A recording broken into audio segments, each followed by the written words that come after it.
Welcome to the All About Set Work podcast. In this podcast, we talk about all things set work. That can include training tips, a behind-the-scenes look at what your instructor or trial official is going through, and much more. In this episode, I want to talk about trial results. So before we start diving into the episode itself, let me do a very quick introduction of myself. My name is Diana Santos. I'm the owner and lead instructor of Set Work University. This is an online dog training platform where we focus on providing online courses, seminars, webinars, and ebooks that are all centered around set work. So regardless of where you are in your sniffing journey, maybe you're just getting started, you're looking to develop some more advanced skills, you're interested in competing, or already competing even at the highest levels, we likely have a training solution for you. So now to know a little bit more about me, let's dive into the episode itself. So in this episode, I want to talk about trial results. What do they mean? What should we take away from them? Are they important? At the outset, I just want to make it clear that I think every single experience that we have at a trial can absolutely be a learning experience. And if we can view it in that light, that can take some of the sting away when things may not go the way that we were hoping. Or we can make certain that we are looking at everything through a correct lens. So even if everything did go our way, we're not putting more emphasis on something than maybe we should.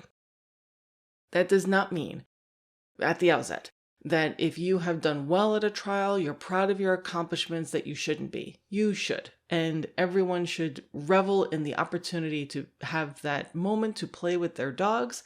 That's what matters most, right? Is making those memories, having those moments. But that stuff being said, I think it is important for us to think about when we are trialing and we are receiving these results, how we can look at them so that we're able to get good information to figure out what we may need to do going forward, and that we don't start going down a path that could maybe not serve us quite as well. What do I mean? In and of itself, a qualifying run, or even obtaining a title, by itself in a vacuum, doesn't really mean much. And what I mean by that is there's lots of different ways that we can get there. Let me try to give you an example to show you what I mean. Let's say that you're tackling a container search and you are going through and your dog is pushing every single container. Like there are containers going every which way. They're not smashing the containers, but it's almost like they're playing hockey, right? There's just boxes going here, there, and everywhere. But they find the correct container. You qualify in that search. But maybe you've earned a fault, right? Because now the boxes have been moved. Even though your dog wasn't being destructive per se, they've moved the boxes. We can walk away from that search and say, if I just look at whether I got a cue or not, I qualified. Everything is good. But if we look at it more from a more detailed view, I guess, we can say, I did qualify. We found the hide. But there's all this box moving right, that maybe we don't need. And it can be problematic the further up the levels that we go, because maybe that's going to be wasting time. As there are more hides in the space, it could be making things a lot more complicated for my dog, because now potentially they're going to move a box where it could, even if there's not a hide in that particular box, maybe now there's going to be odor getting stuck on that box. It could make things really complicated and unnecessarily so, right? If our dog was just able to tackle the search without moving the boxes. In that situation, I'm hoping that we can say, I did qualify. I may have even earned a title on that run. But that was not the best performance that we could possibly have had. It doesn't mean the performance was, we are the worst. I can never compete again. I can't show my face in public. It's not that. But there's information. There's additional stuff going on, moving the boxes, that shouldn't be there, but now I can address that in training. And that's the information I'm taking away from this trial result. That I qualified, but with a fault. And even if I didn't earn the fault, I know as I'm running through this, maybe boxes shouldn't be going everywhere. So that's, I think, the most simplistic example that we can give, where if we just look Did I get a cue? Then everything is great. If I don't get a cue, then everything is bad. I don't think that's the right way of looking at it. I think it's more nuanced than that. So I want to give you another example that may be a more difficult one to wrap your brain around. Let's say that you are tackling an exterior search. And this is at a mid to higher level search, so you're going to have the possibility of elevated hides. And your dog is working the space. They potentially have already found a few hides, and you know that there's another one out there. And you are working, let's say, an exterior search where it's something similar to a little courtyard. You've got some vegetation, you've got some patio furniture kind of stuff, and there's like a big umbrella or something within the space itself. And your dog is working clearly in odor. They're bracketing the odor cone. Beautiful. You're reading your dog, right? You know your dog is figuring this out. And they bracket, and then they just stop and they look up. And they look up to the tippity top of that umbrella. And you call alert. And the judge says no. And you go, oh, that's odd. Because to me, my dog was very clearly telling me that it's up there, right? And then during the debrief, you figure out that indeed the hide was on that umbrella. But the judge, their yes zone was the dog was supposed to be closer to that umbrella, as an example, so that they would be giving a yes. You did not qualify in that search because you called a false alert, for all intents and purposes, by the judge. Do we need to do anything in our training in that situation? My answer would be no. Your dog was correct. You correctly read your dog. The yes zone was just different. This is the part about scent work that can drive people batty, but it's just part of the sport. This is the subjective part. And it's not that the judges are bad. It's not that the trial officials are bad. They're not. But there's lots of different things that could be happening during the search itself. Environmental conditions can change, all these sorts of things that for us to try to replicate that exactly in training is close to impossible. So we should, which is very difficult to do, but we should have an expectation going into a trial that, and this is what trust your dog or trust your training or both, what those little phrases really mean, is if you've done the training and the practicing, if you've honed your own eye, if you and your dog are on the same page, sometimes the odor gods giveth and sometimes they taketh away. You may very well run into that very type of situation. You're working a high elevated hide. Your dog clearly has figured out it's up there. They're not scaling the wall. They're not trying to climb the umbrella, but they're clearly saying it's up there. Where if, let's take this completely out of scent work, if you were at home and you were outside and suddenly your dog was all scurrying around, they were just hanging out for you to start out with. All of a sudden they start scurrying around, whatever, and they just suddenly stop and look at a tree. Is everyone going to do? They're going to look up into the tree. And then lo and behold, there's a squirrel. They're like, oh, then my dog was trying to tell me about the squirrel. It's the same type of thing, right? But for a competition, we got to figure out yes zones when we're talking about trial officials. And sometimes that is just beyond where our dogs provide that information. Basically, as competitors, we then have to take that information and make sure we are not blowing up our training to try to match a moving goalpost. If our dog is providing us clear information for us, we're reading them, that the hide is up there. There are times when the judge may say no, and you say, thank you so much, and you're okay with that. This is not easy to do, I understand. But this is why I want to talk about this in this podcast episode, is it would be so easy for us to take that no and then go down a very bad path with our dog, trying to undo good training, trying to undo good relationship with our dog, injecting all of this self-doubt and, oh, my dog wasn't giving enough, when your dog gave plenty, right? They're not going to sprout wings and fly to the top of the umbrella. Your dog may not be comfortable trying to climb up or put their paws up onto the umbrella because they may be worried about the umbrella moving, right? We may also not want them to do that. There's so many possibilities. But yes, you didn't earn a cue. So I hope that makes sense that not earning a cue is not a 1-to-1 ratio, meaning you have to do more work. It may be just the opposite. Everything may have been perfect on your end. Also, everything may have been perfect on the trial official's end, on the trial host's end, and Mother Nature said, no one's going to get this hide today. That's another possibility. So that's what I'm trying to say, is that we really have to try to be objective when we're looking through these trial results, that we're not putting too much emphasis, or the other way, not putting enough. Because the same is also true, where let's say that I'm running a search and I do not qualify. And we're going to say this is an exterior search.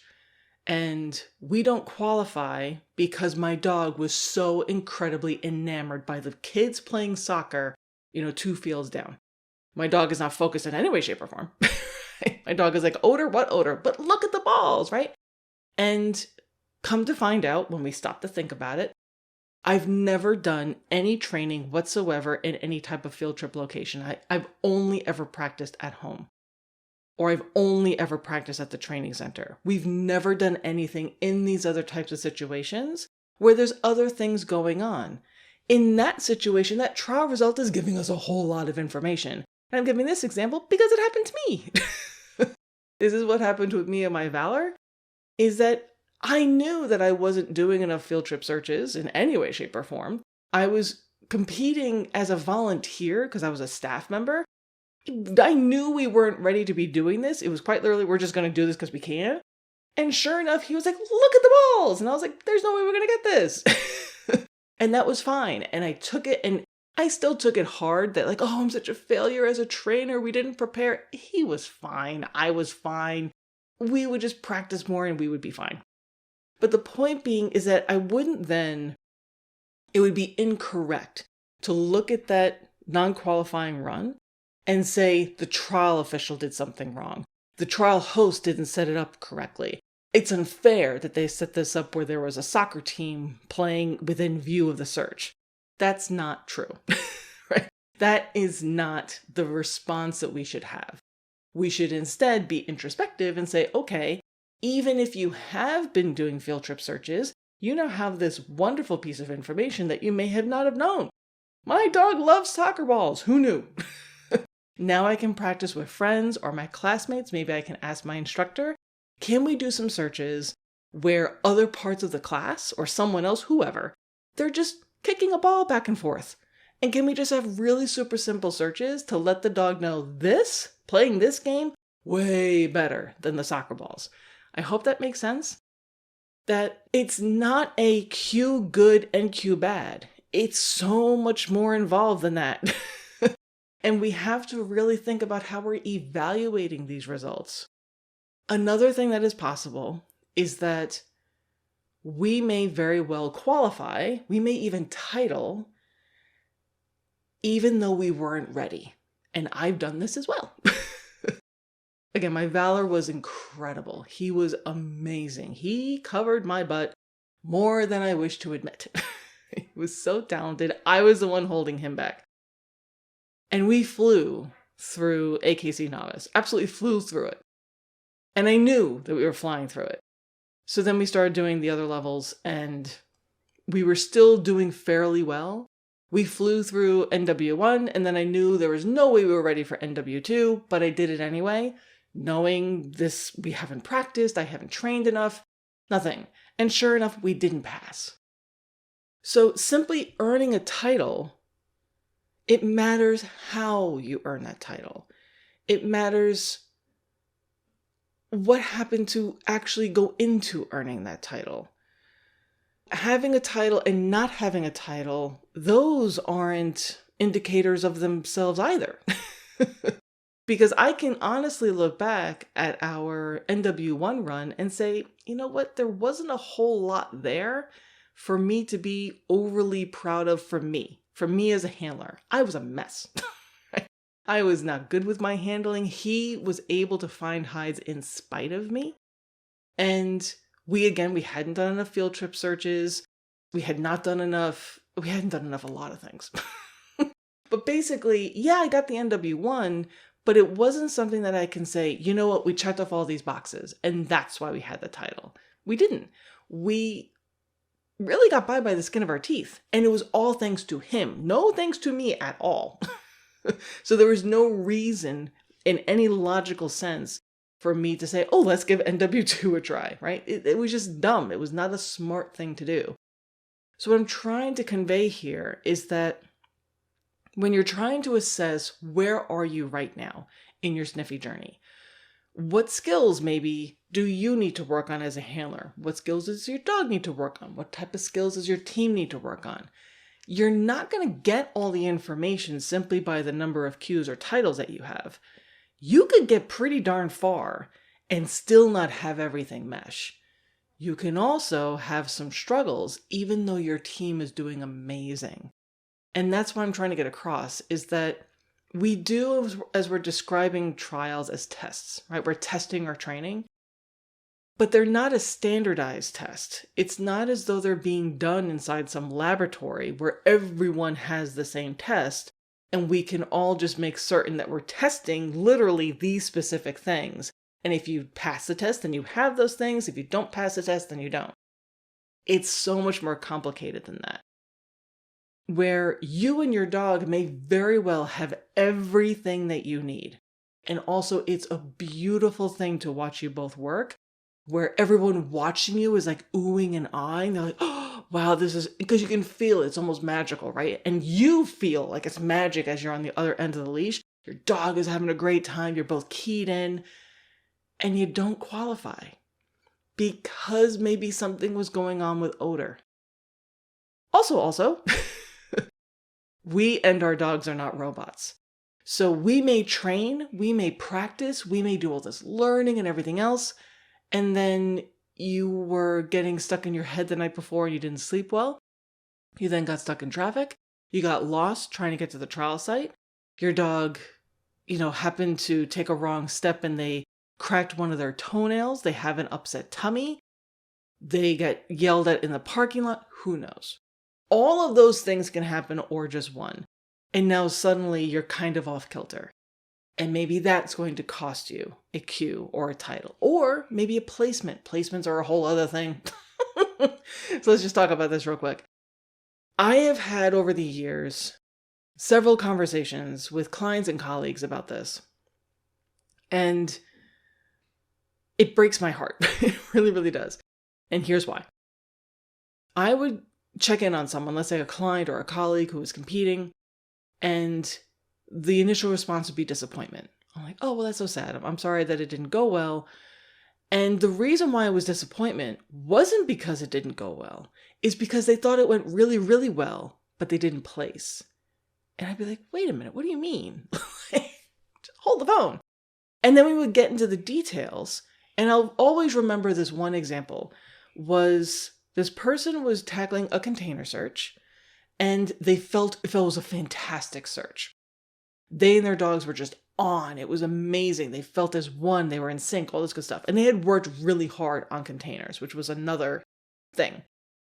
So they go in, they do the containers. The dog finds it like lickety split. They know that they found this hide in like 5 seconds or something.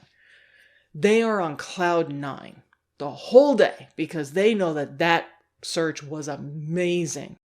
Then they get to the end of the day for placements. They didn't even place. Not only did they not even place, they were like nowhere near the top. They were like 14th or something. And they were just crestfallen and they were so disappointed and they felt the day was a failure, even though they qualified in all their searches. They got their title. And again, this container search, they found it in 5 seconds. So digging into it, you find out that the placements were absurd, right? You had dogs finding this in almost 2 seconds, 3 seconds, 3.1 seconds, 3.2 seconds, 3.25 seconds, whatever. Ridiculously fast times where like the first 25 competitors all found this but within 10 seconds.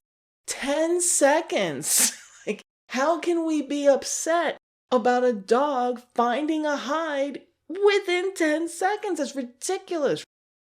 So this is what I really want to get across as far as these placement things are concerned, is please, please, please make certain that you're looking at this and think about what your reaction is. Because I would argue, and maybe people will disagree with me, but I would argue in that situation, the person who got 14th with 5 freaking seconds have nothing to be concerned about. They have nothing to change. They shouldn't be trying to shave off more seconds from where, right?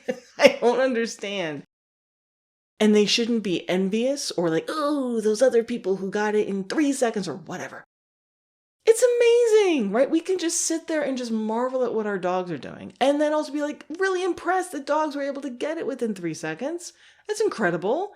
I don't know for me if my brain works fast enough to be able to see my dog go and do something, process it, and be able to say alert in 3 seconds. I don't think so. My synapses don't work that well. But I hope that makes sense that here's a situation where you should be over the moon, right? This should be amazing, but the placement information is somehow in opposition to that. So this is what I'm really trying to get across with this whole trial result thing, is it's not as clear cut as it may seem. You may need, and maybe even the next day, let your emotions happen and then think about it the next day. What does this actually mean? And do I need to do anything with this? What can I learn from it? And the learning may very well be how you emotionally react to it. Because that's part of this too. We don't talk about it enough. And quite frankly, I think as instructors, I know for me, I'm not doing enough as an instructor yet. I'm trying to be better. I'm trying to think about how to do it. Of helping clients understand how to emotionally internalize and deal with the emotions of competing. Because it's emotional. And I find this challenging because I am a nervous competitor and I have a lot of self-hatred. So for me to try to teach people how to do that is a little difficult. But I think it is an important thing for us to talk about and to think about. That the cue or the title or the placement in and of itself probably isn't giving you the full picture. That's not taking away from your accomplishments. That's not the same, right? You can still have your accomplishment, but it may not have meant the sun and the moon. It may have just meant we have these things that are working really well for us, but we still need to work on X, Y, or Z. So I hope all of that kind of sort of makes sense. But as always, I want to hear from you guys. What do you think? Is this something that you have encountered when you've been competing with your pups, where it just didn't seem to connect with whatever the result was? Or maybe the result was just totally on par. You're like, yes, this cue represented this amazing run and it was awesome. And it just is one of my favorite experiences ever. Or do you struggle with, well, what does this actually mean at the end of the day? What do I do with this? Right? I qualified or I didn't qualify. I placed or I didn't place. I titled or I didn't title. Let us know. We'd love to hear from you. So we'll be posting this up on our website as well as our social media sites, so you'll be able to comment there. We are going to bring other people back in. You're like, please, Santos, we need other speakers other than you. No problem, they're coming back. So we'll be having those conversations very shortly. We're also going to be continuing our Spotlight series. So if you know of someone or an individual, whether an individual or a business, is giving back to the Set Work community, please let me know. I want to talk to them. The more positivity that we can share, the happier I am as a person. And we are offering so many things through Set Work University. It's insanely busy over there. So if you haven't checked that out already, definitely make certain that you're checking it out.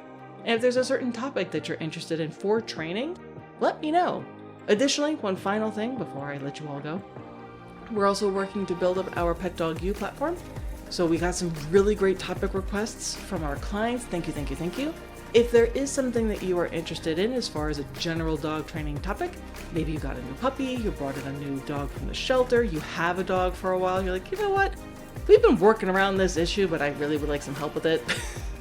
Or you're interested in other dog sports, anything from agility to canine parkour, rally, tri-ball, tricks, competition obedience, whatever. Please let me know. Because again, we're going to be building up that platform as well. And we want to make certain that we're offering what you guys are interested in. All right, guys, thank you so very much for listening. Really do appreciate it. Thank you for all the support. And thank you so much for playing the Sniffy game with your pups. You're amazing. All right, guys, happy training. We look forward to seeing you soon.